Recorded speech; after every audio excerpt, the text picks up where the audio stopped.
Welcome to Wild Breakaway alongside Wes Walz. I'm Audra Martin. It's been a very long 12 days away from home for the Minnesota Wild, but tonight they wrapped up the road trip on a high note. A big 3-2 win over the Toronto Maple Leafs. They finally get to come home with some momentum, and thanks to Devan Dubnyk, another spectacular night from him. A very big 2 points for the Wild.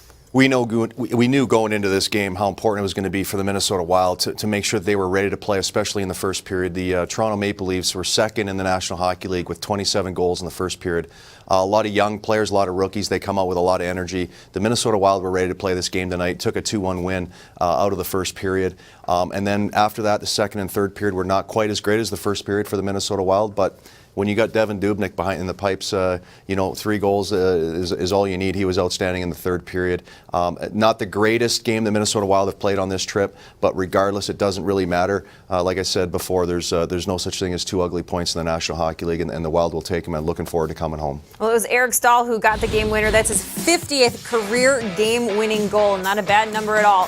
Here's tonight's final stats: 37-20 in shots on goal in favor of the Toronto Maple Leafs. Neither team able to come up with a power play on their opportunities. Their big stat tonight: 24-12, the blocked shots differential in favor of the Minnesota Wild. Now, Wild's head coach hasn't had much luck in the past in his hometown, but tonight obviously a different story, and that means there's one very happy head coach.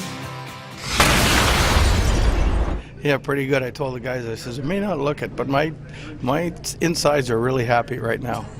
So we held on. I mean, we didn't do anything in the third period, but at the end of an 11-day trip to win in a tough building to win in, it was.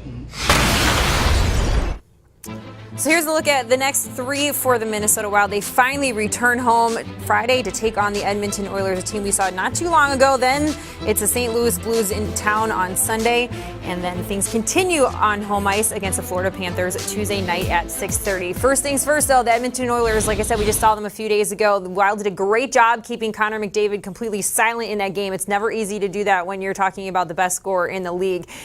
Think they can do it 2 times in the same week? I do. I do, especially having a guy like Mikko Koivu on your team. He did an unbelievable job against Connor McDavid out there in Edmonton a few nights ago. It's not going to be easy. I think right now he's either the best or the second best player in the National Hockey League as a 19-year-old player, which for me is just is astounding what he's been able to do in just a short time in the National Hockey League. First game back for the Minnesota Wild after a long trip. They always say sometimes that first game back after a trip is sometimes very difficult to win. So the Wild are going to have to make sure that they're very, very focused. When you get out on the road for 10, 12 days, you're so focused on hockey all the time. A lot of times as a player, when you come home, you get to see your wife and your kids, and you start to live a normal life again. And sometimes hockey gets pushed a little bit back till you get around the rink. So they're going to have to really focus and make sure they're ready Friday night against this really good Edmonton Oilers club. Well, regardless, watching Connor McDavid is worth the price of admission, right? No question. Wow. But so are your Minnesota Wild as they come home following a winning road trip. We look forward to seeing you in just a few nights. In the meantime, for Wes Walz, I'm Audra Martin. Thanks for joining us on tonight's Wild Breakaway.